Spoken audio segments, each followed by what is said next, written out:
Welcome to Billion Dollar Startup, where we bring you visionaries and disruptors who have started, scaled, sold, or invested in a billion-dollar startup, also known as a unicorn. We also feature tech founders who are building the next billion-dollar startup.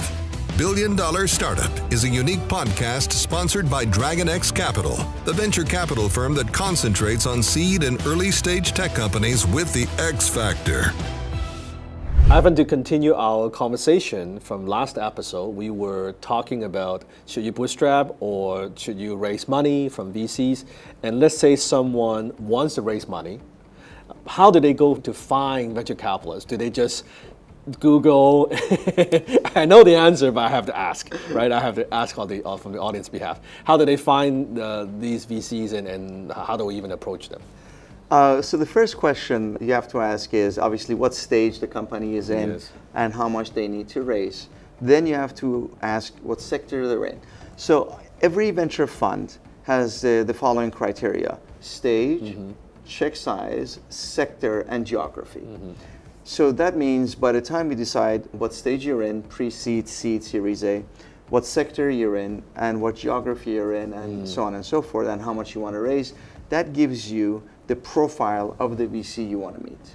And with that profile, you can do a general search and find out. It does take a little bit of time, but you can figure that out. Every venture fund, for the most part, has that criteria on their website.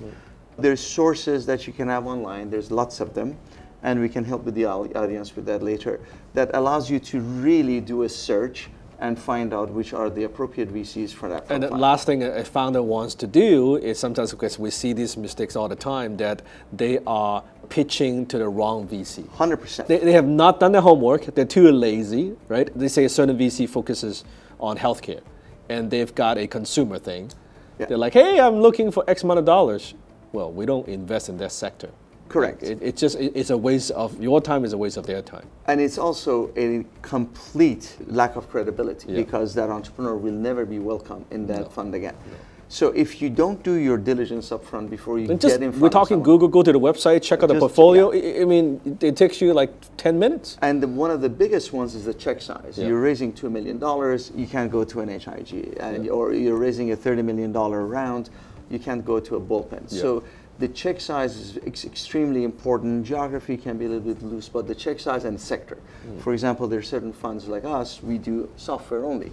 You can't come to us with a direct-to-consumer brand. E-com, we're not the right company. So first and foremost, understand what is your profile and who are the right institutional investors for that profile, number one. And don't do anything for that. Number two is getting in front of them. Don't do it cold. And the reason I'm hugely against a cold approach to a venture fund is this. If he cannot find someone to get to me, how is he going to find someone to get to the next round and the round after that? It shows they lack the abilities to connect and build network. To build a network. That means, how are they going to find the best employees? How are they going to find the best customers? So that ability to get to me through a warm introduction demonstrates to me their ability to get to the right people at the right time. And they're resourceful. So it's for that reason, not for ego or anything else. So it has to be warm. So how do you do that? And that's the hard work. It takes time. But generally speaking, I never, ever take a cold email or a cold call, ever, because of that reason.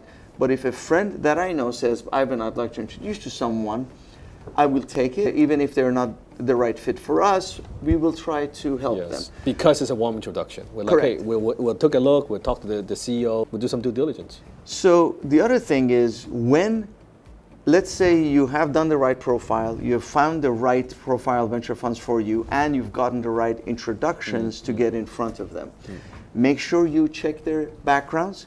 You check their existing portfolio companies so that there's no competitive companies on the portfolio assets, and call a few CEOs of the existing portfolio companies to learn about them before you get in front of them. And that shows that you know how to do the diligence and how you speak the language, and that immediately raises the bar for you compared to the others. Then when you're in front of someone like us or another VC, then we know, hey, you've done your homework. You know how to do the homework, and you've done it. And you've done it the right way, you've connected with us the right way, so then we are much more likely to listen to your pitch.